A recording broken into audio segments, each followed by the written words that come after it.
Rembavy eo amin'ny sehatra ny fiompina taoriana tsiranana dia toliary indray no nahazo tombony amin'ny fiompina ondry sy osy koa taoriany antsiranana. Sehatra fiompina izay anisan'ny omeny fitondram-panjakana lanja moa izy ity ka ao anatin'ny programa fampandrosoana ny firenena indrindra eo amin'ny ady amin'ny tsy fanjarian-tsakafo.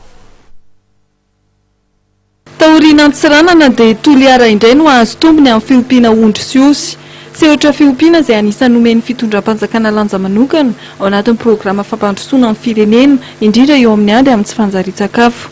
Androany no nitanterahana teny ministeran'ny fiompiana Pandrinombo ny fanaovatso ny fifanarahana fiara-miasa eo amin'ny ministeran'ny fiompiana sy ny orinasa Tsang Nuitec na ny TNT izay ametraka toeram-piompiana ondry sy osy no hanampy ihany koa ireo tatsahany toerana amin'ny fampiroboroboana ny fiompiana ireo karazam-biby ireo.